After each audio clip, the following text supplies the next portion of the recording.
ना थके अभी पैर हैं, ना हमने हिम्मत हारी है, हौसला है कुछ कर दिखाने का, इसलिए सफर अभी भी जारी है। Hello students, welcome back to my channel Shubham lecturer, myself Shubham Goswami.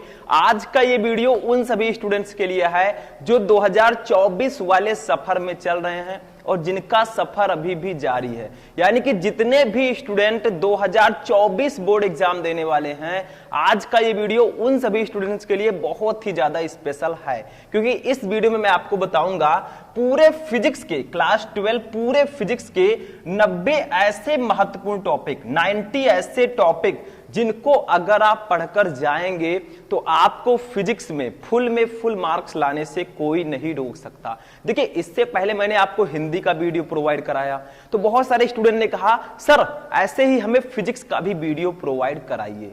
तो पूरे फिजिक्स में 90 ऐसे टॉपिक हैं जो बहुत ज्यादा इंपॉर्टेंट है। इन टॉपिक को मैं रखता हूं VBI क्वेश्चन की श्रेणी में, वेरी इंपॉर्टेंट। ठीक है, अब ऐसा नहीं है कि इनसे बाहर कुछ नहीं आएगा, ये 90 टॉपिक सबसे ज्यादा इंपॉर्टेंट हैं। बाकी के जो चीजें हैं, जैसे इसमें मैं न्यूमेरिकल आपको नहीं बताऊंगा, न्यूमेरिकल तो आपको अलग से पढ़ना ही पड़ेगा। ठीक है, लेकिन ये 90 टॉपिक आज ही लिख कर रख लीजिए, क्योंकि ये सबसे ज्यादा इंपॉर्टेंट है और इनको पढ़े बिना अगर आप बोर्ड एग्जाम देने जाएंगे तो आपका फिजिक्स में 95% का सपना टूट जाएगा। ठीक है, तो इस वीडियो को लाइक कर दीजिएगा अगर आप चाहते हैं कि ऐसे ही मैं केमिस्ट्री का भी वीडियो लेकर आऊं तो। ठीक है, और चैनल पर नए, चैनल को भी सब्सक्राइब कर लीजिएगा। तो देखिए, पूरे फिजिक्स के 90 सबसे इंपॉर्टेंट टॉपिक, जितने भी चैप्टर हैं शुरू से लेकर लास्ट तक, पूरे चैप्टर के 90 टॉपिक मैं इस वीडियो में बताऊंगा। ठीक है, अब देखिए पूरा फिजिक्स एक ही वीडियो में खत्म हो जाएगा, यानी कि इस वीडियो को आप देख लेंगे तो आपको पता चल जाएगा भैया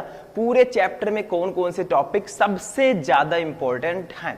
तो चलिए वीडियो को स्टार्ट करते हैं, क्योंकि टाइम वेस्ट नहीं करेंगे, बहुत इंपॉर्टेंट वीडियो है आज का ये। ठीक है, तो देखिए सबसे पहले देखिए, अब चूंकि सबसे पहले हम फर्स्ट चैप्टर के टॉपिक्स को देखेंगे। अब फर्स्ट चैप्टर हमारा कौन सा है? विद्युत आवेश तथा क्षेत्र। इस चैप्टर से कौन कौन से टॉपिक इंपॉर्टेंट हैं पता होगा आप लोगों को, नहीं पता है तो भैया मैं बताऊंगा, टेंशन मत लीजिए। जितने भी स्टूडेंट 2024 में एग्जाम देंगे उनको मैं फिजिक्स में फुल मार्क्स दिलाकर रहूंगा। देखिए, विद्युत आवेश तथा आवेश के प्रकार। अगर आप विद्युत आवेश तथा क्षेत्र चैप्टर पढ़ रहे हैं और आपको आवेश के बारे में ही नहीं पता तो क्या पता है? ठीक है, तो विद्युत आवेश और उसके प्रकार पढ़ लीजिएगा, बहुत इंपॉर्टेंट है। कूलाम का नियम, कूलाम का नियम कितना ज्यादा इंपॉर्टेंट है सबको पता है। जब आप स्कूल में पढ़ने गए होंगे तो आपके टीचर फर्स्ट चैप्टर में बताए होंगे भैया कूलाम का नियम पढ़कर ही जाना, नहीं तो 2 नंबर गवा के आना। ठीक है, तीसरा देखिए विद्युत बल रेखाएं, कूलाम्स लॉ, उसके बाद में विद्युत बल रेखाएं। ठीक है, ये बहुत ज्यादा इंपॉर्टेंट है। उसके बाद में देखिए चौथा है विद्युत द्विध्रुव आघूर्ण, इलेक्ट्रिक डायपोल मूवमेंट।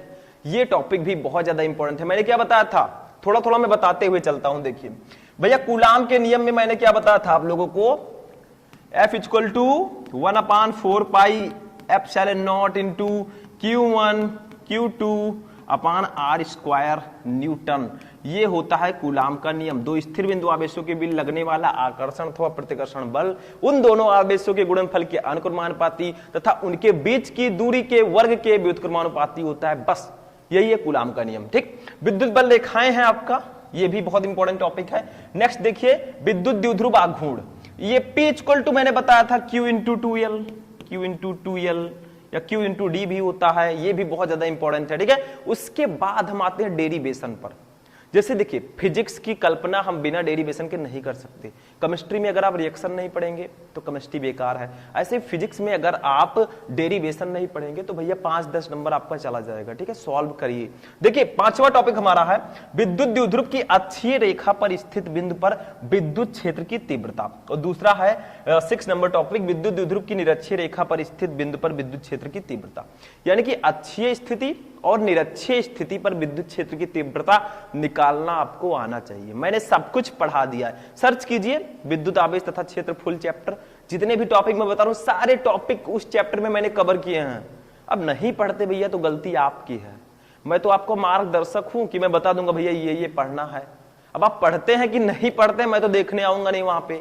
ठीक, कौन देखेगा? आपके गार्जियन देखेंगे या तो आप खुद देखेंगे, क्योंकि आप समझदार हो चुके हैं 12th में। तो 6 टॉपिक ये समझ में आए, आगे बढ़ते हैं, इसको नोट कर लीजिएगा। एक एक को। और नोट्स भी मैं दे रहा हूं यार, मैंने बताया था आप लोगों से, शुभम लेक्चरर ऐप डाउनलोड कर लीजिए प्ले स्टोर में जाकर। शुभम लेक्चरर हमारा खुद का ऐप है, पूरा नोट्स वहां पर आपको मिलेगा, तो जल्दी से जाइए डाउनलोड कीजिए। जो हमारा चैनल का नाम है वही नाम है, जो लोगो है वही लोगो भी है, तो जाइए, देर मत कीजिए भैया, ठीक है। सातवां देखिए, गॉस का प्रमेय।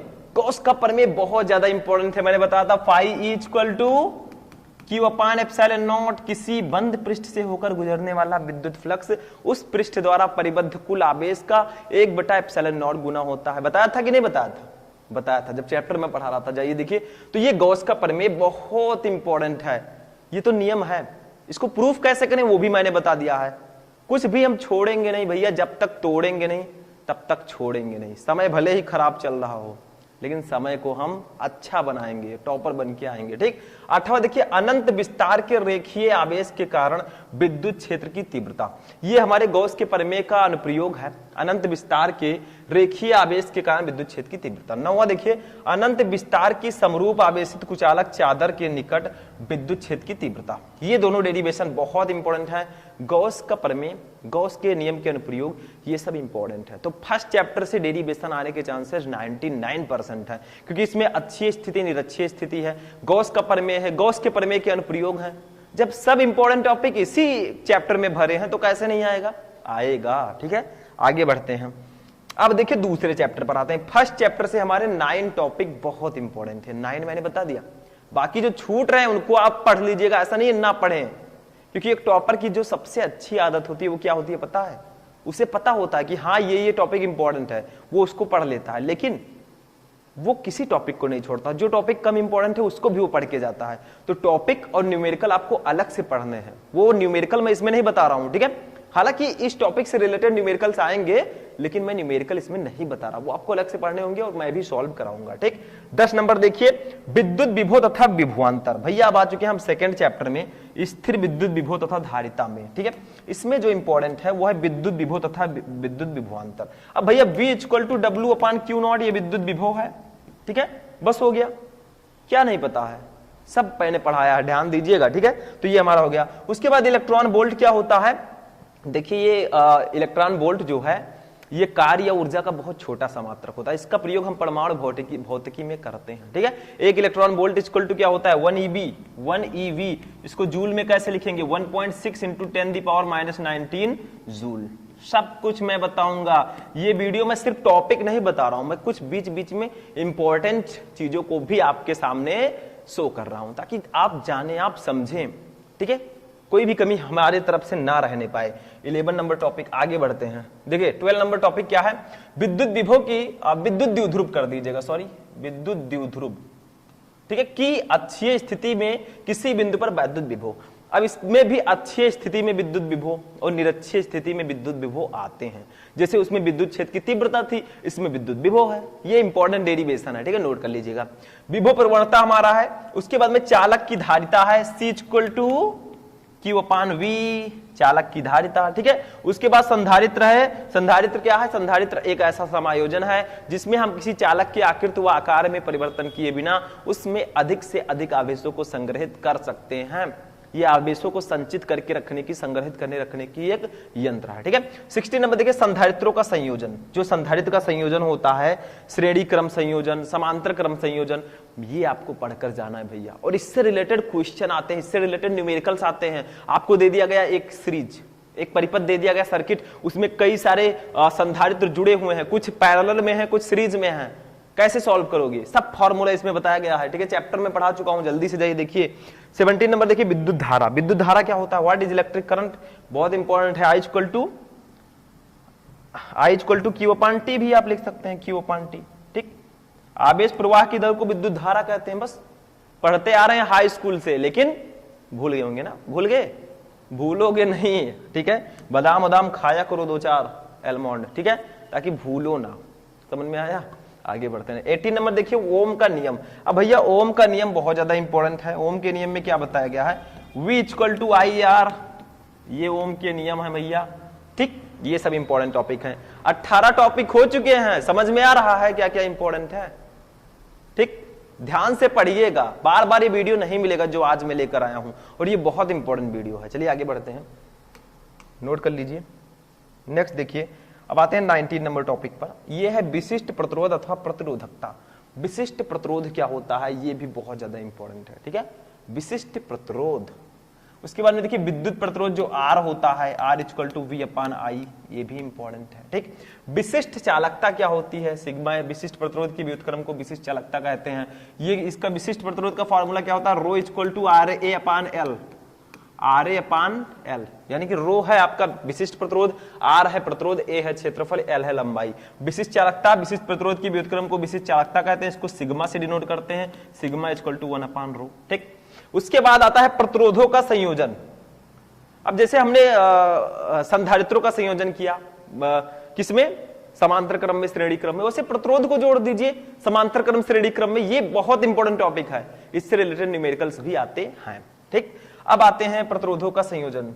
ये हम किस चैप्टर में आ गए, देखिए हम थर्ड चैप्टर का देख रहे हैं, सॉरी मैंने बताया नहीं आपको, ये सब टॉपिक थर्ड चैप्टर के हैं, ठीक। उसके बाद में देखिए किरचॉफ का नियम बहुत इंपॉर्टेंट है। किरचॉफ के दोनों नियम पढ़कर जाइएगा भैया, क्योंकि किरचॉफ का नियम कितना ज्यादा इंपॉर्टेंट है, जाइए प्रीवियस ईयर पेपर उठाकर देख लीजिए, किरचॉफ का नियम आता रहता है, ठीक है।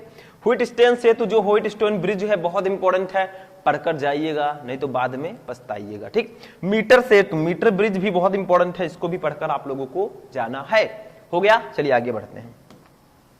अब हम आएंगे चौथे चैप्टर पर, जिसमें है बायो-सेवर्ट का नियम। सबसे पहले है बायो-सेवर्ट का नियम, बहुत इंपॉर्टेंट है, बायो-सेवर्ट्स लॉ, ठीक, समझ में आया। उसके बाद में एम्पियर का परिपथीय नियम, उसके बाद चुंबकीय क्षेत्र, सॉरी एम्पियर का परिपथीय नियम, ये सब बहुत ज्यादा इंपॉर्टेंट है, ठीक। अब हम आ गए हैं अपने 5वें चैप्टर में, चुंबकत्व एवं द्रव्य में। इसमें चुंबकीय क्षेत्र, दिक्पात कोण, दिक्पात लिख दीजिएगा, ठीक है, कोण। उसके बाद चुंबकीय फ्लक्स इंपॉर्टेंट है। अब ये हमारा विद्युत चुंबकीय प्रेरण चैप्टर आ गया 30 से। देखिए यहां पर क्या मैं बता रहा हूं, ये दोनों टॉपिक आपके हैं गतिमान आवेश और चुंबकत्व चैप्टर के, जो आपके चौथा चैप्टर है। ये दोनों टॉपिक आपके हैं चुंबकत्व एवं द्रव्य चैप्टर से, जो आपके 5वां चैप्टर है। और ये जो टॉपिक्स है नीचे वाले, अब ये विद्युत चुंबकीय प्रेरण के होंगे, ठीक है, समझ में आया। इसमें चुंबकीय फ्लक्स इंपॉर्टेंट है, फैराडे के विद्युत चुंबकीय प्रेरण के नियम जो है, फैराडे के विद्युत चुंबकीय प्रेरण संबंधी नियम बहुत इंपॉर्टेंट है, और चुंबकीय फ्लक्स, ये सब इंपॉर्टेंट है, ठीक है। आगे बढ़ते हैं टॉपिक्स में। 33 नंबर देखिए, स्वप्रेरण सेल्फ इंडक्शन, ये बहुत इंपॉर्टेंट है। अन्योन प्रेरण, भंवर धाराएं, इसको भा कर दीजिएगा, भंवर धाराएं, ये सब बहुत इंपॉर्टेंट है, ठीक है। अब आते हैं प्रत्यावर्ती धारा चैप्टर में, अपना नेक्स्ट चैप्टर है, कौन सा चैप्टर है, 5 के बाद 6 के बाद 7 चैप्टर, ठीक। देखिए विभिन्न प्रकार के प्रत्यावर्ती धारा परिपथ आपको पढ़ लेने, एसी परिपथ, एलआर परिपथ, एसी परिपथ, एलसी परिपथ, एलसीआर परिपथ, ये सब परिपथ के बारे में जानकारी बहुत जरूरी है। और इसका फॉर्मूला भी समझ में, मतलब इसका फॉर्मूला भी आपको पता होना चाहिए, क्योंकि इससे रिलेटेड न्यूमेरिकल आते हैं। अगर न्यूमेरिकल की बात करें तो 2-3 चैप्टर बहुत इंपॉर्टेंट है। एक है विद्युत आवेश तथा क्षेत्र, दूसरा है स्थिर विद्युत विभव तथा धारिता, तीसरा है विद्युत धारा, चौथा है गतिमान आवेश एवं चुंबकत्व, ठीक है। और एक चैप्टर है किरण प्रकाश की। ये सब चैप्टर बहुत इंपॉर्टेंट है न्यूमेरिकल की दृष्टि से। 36 नंबर देखिए चौक कुंडली, फिर उसके बाद 37 ट्रांसफॉर्मर, ये सब बहुत इंपॉर्टेंट टॉपिक्स हैं। आगे बढ़ते हैं, सबको पढ़ लीजिएगा, मैं टॉपिक आज बता रहा हूं भाई, इसमें मैं पढ़ाऊंगा तो है नहीं कि अभी आपको पूरा बता दूंगा कि कौन क्या होता है, बहुत ज्यादा लंबा बन जाएगा। इसका सॉल्यूशन भी मैं दूंगा, ठीक है, ऐप में अपने आप डाउनलोड कर लीजिएगा, और चैनल पर भी हमारे जाएगा। देखिए विद्युत जनित्र अथवा डायनामो बहुत इंपॉर्टेंट है, मैक्सवेल का समीकरण। अब विद्युत चुंबकीय तरंगे चैप्टर में हम आ जाते हैं, 8 नंबर चैप्टर, ठीक है। मैक्सवेल का समीकरण, मैक्सवेल का विद्युत चुंबकीय तरंग सिद्धांत, विद्युत चुंबकीय स्पेक्ट्रम, ये टॉपिक हमारे 8वें चैप्टर से इंपॉर्टेंट है। तो जो हमारा फर्स्ट फिजिक्स है वो यहीं पर फिनिश होता है। 1 से लेकर 8 तक मैंने आपको पूरा बता दिया। अब 9 चैप्टर से देखेंगे, किरण प्रकाश की चैप्टर आ चुका है हमारा, यहां से देखिए 42, प्रकाश का परावर्तन क्या होता है, बहुत इंपॉर्टेंट है। पढ़े होंगे हाई स्कूल में, नहीं पढ़े, पढ़े हैं ना, ठीक। गोलीय दर्पण के लिए यूबीएफ में संबंध, इसको यू कर दीजिएगा, यूबीएफ में संबंध, प्रकाश का अपवर्तन और पूर्ण आंतरिक परावर्तन, टोटल इंटरनल रिफ्रैक्शन, ठीक है, ये हो गया। आगे बढ़ते हैं, अब 45 पर आते हैं हम लोग।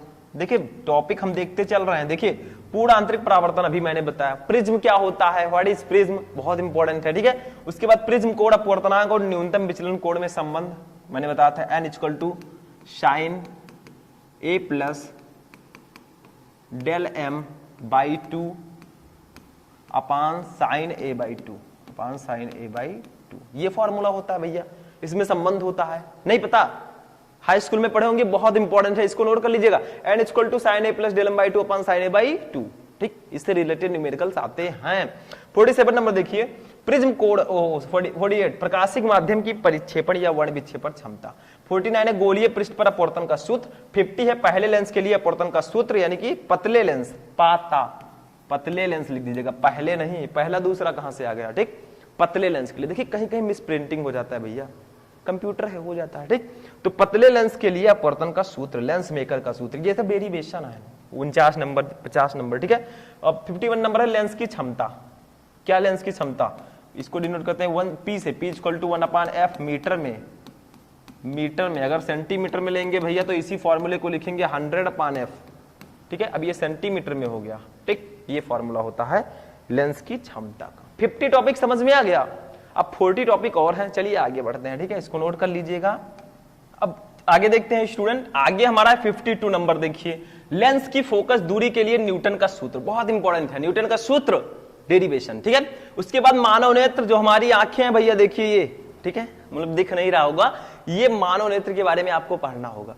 आंखों के बारे में ही नहीं पता कहां रेटिना है, कहां क्या है, तो कैसे पढ़ोगे भैया। उसके बाद सूक्ष्मदर्शी, दूरदर्शी या दूरदर्शक, दूरदर्शी की विभेदन क्षमता एवं विभेदन सीमा, ये सब इंपॉर्टेंट है हमारे 9 नंबर चैप्टर से। अब 10 नंबर चैप्टर पर हम आएंगे। 57 नंबर जो टॉपिक है ये 10th चैप्टर का है। देखिए हाइगेंस का तरंग सिद्धांत बहुत इंपॉर्टेंट है, हाइगेंस वेव थ्योरी बहुत इंपॉर्टेंट है। उसके बाद हाइगेंस के द्वितीयक तरंगिकाओं का सिद्धांत, ये भी इंपॉर्टेंट है इसी चैप्टर से। उसके बाद देखिए अब आते हैं हाइगेंस की जो डेरिवेशंस हैं, हाइगेंस के द्वितीयक तरंगिकाओं के सिद्धांत के आधार पर तरंगों के परावर्तन की व्याख्या, और हाइगेंस के द्वितीयक तरंगिकाओं के सिद्धांत के आधार पर तरंगों के अपवर्तन की व्याख्या। यानी कि हाइगेंस के द्वितीयक तरंगिकाओं का सिद्धांत बहुत इंपॉर्टेंट है, और इसके आधार पर अपवर्तन की व्याख्या और परावर्तन की व्याख्या, ये दोनों डेरिवेशन इस चैप्टर से बहुत ज्यादा आते हैं, तो याद रखिएगा, ठीक है। डेरिवेशन के लिए कौन कौन सा चैप्टर इंपॉर्टेंट है, फर्स्ट चैप्टर, अब थर्ड चैप्टर, ठीक है, फोर्थ चैप्टर, 9 चैप्टर और 10 चैप्टर, ये 4-5 चैप्टर बहुत इंपॉर्टेंट है। अब देखिए प्रकाश में डापलर प्रभाव बहुत इंपॉर्टेंट है। व्यतिकरण, इसी चैप्टर से व्यतिकरण क्या होता है बहुत इंपॉर्टेंट है। प्रकाश तरंगों का व्यतिकरण, यंग का प्रयोग भी बहुत इंपॉर्टेंट है। तो ये सारी चीजें हमारे 10th चैप्टर से बहुत ज्यादा इंपॉर्टेंट है, इन सबको पढ़कर ही जाइएगा, ठीक है। अभी और भी हैं, देखिए ये एक और है कुछ, फ्रिंज चौड़ाई, फ्रिंज कर दीजिएगा जा, फ्रिंज चौड़ाई के लिए व्यंजक, ठीक, ये प्रकाश का विवर्तन, ये सब हमारे 10th चैप्टर से इंपॉर्टेंट है। अब हम आएंगे 11 नंबर चैप्टर पर, जिसका नाम है विकिरण एवं द्रव्य की द्वैत प्रकृति। देखिए 66 नंबर, कार्यफलन क्या होता है, ठीक है, W इक्वल टू, ठीक, ये क्या होता है इसको आप याद रखिएगा, W equal to H mu naught भी होता है, ठीक है, या HC/λ0 भी लिख सकते हैं, ठीक, समझ में आया, इस प्रकार से। उसके बाद देखिए प्रकाश विद्युत प्रभाव बहुत इंपॉर्टेंट है, प्रकाश विद्युत प्रभाव, ठीक है, जब प्रकाश विद्युत प्रभाव, ठीक, प्रकाश विद्युत प्रभाव क्या होता है पता है, मतलब जब कोई प्रकाश की किरण किसी धातु पर गिरती है तो उससे इलेक्ट्रॉनों का उत्सर्जन होने लगता है, ठीक है, इसी को हम प्रकाश विद्युत प्रभाव या प्रकाश विद्युत उत्सर्जन कहते हैं, ठीक, समझ में आया। प्रकाश विद्युत उत्सर्जन के नियम भी हैं कुछ भैया, उतनी आवृत्ति का जब तरंग उस पर गिरेगा, यानी कि वह न्यूनतम आवृत्ति जो किसी धातु की सतह से प्रकाश इलेक्ट्रॉनों का उत्सर्जन कर सके, वो देहली आवृत्ति कहलाएगी, ठीक है, और उसकी फ्रीक्वेंसी, उस सबसे एक नियम है वो मैंने बताया था। उसके बाद आइंस्टीन का प्रकाश विद्युत समीकरण, ये सब बहुत इंपॉर्टेंट है, ठीक है। आगे बढ़ते हैं, 70 नंबर क्या है, 70 नंबर है रदरफोर्ड का अल्फा कण प्रकीर्णन प्रयोग नाभिक की खोज। अब ये हमारे नेक्स्ट चैप्टर से है, ठीक है, परमाणु चैप्टर से, यानी कि हमारा जो 12 नंबर चैप्टर है परमाणु, ठीक है। उसके बाद रदरफोर्ड का परमाणु मॉडल, हाइड्रोजन परमाणु का बोर मॉडल, हाइड्रोजन स्पेक्ट्रम, ठीक है, ये सब हमारे परमाणु चैप्टर से इंपॉर्टेंट टॉपिक है, 12 नंबर चैप्टर, ठीक। अब 13 नंबर चैप्टर से क्या क्या इंपॉर्टेंट है, 13 नंबर चैप्टर का नाम है नाभिक। इसमें से देखिए नाभिकीय बल क्या होता है, अर्ध आयु क्या होता है, ठीक है। उसके बाद में अर्ध आयु तथा क्षय नियतांक में संबंध, नाभिक की बंधन ऊर्जा, नाभिकीय विखंडन, नाभिकीय संलयन, ये सब हमारे 13 नंबर चैप्टर से इंपॉर्टेंट है। तो भैया 14 नंबर चैप्टर हमारा लास्ट चैप्टर है अर्धचालक, और ये भी बहुत इंपॉर्टेंट चैप्टर है। बाकी के जो हमारे 11 टॉपिक हैं वो इसी चैप्टर से हैं। देखिए लास्ट के, अर्धचालक क्या होता है, व्हाट इज सेमीकंडक्टर, ठीक है, क्या होता है, सिलिकॉन, जर्मेनियम, ये सब अर्धचालक हैं। ऊर्जा बैंड के आधार पर ठोसों के प्रकार इसी में है, बहुत इंपॉर्टेंट है। आगे देखते हैं, देखिए ये टॉपिक बहुत इंपॉर्टेंट है भैया, पीएन संधि डायोड बहुत इंपॉर्टेंट है। पीएन संधि डायोड अर्ध, इसको अर्ध कर दीजिएगा, अर्ध तरंग दिष्टकारी के रूप में, और पीएन संधि डायोड पूर्ण तरंग दिष्टकारी के रूप में। ये दोनों टॉपिक बहुत इंपॉर्टेंट है, बहुत ज्यादा, जिसको हम बोलते हैं वीवीआईपी।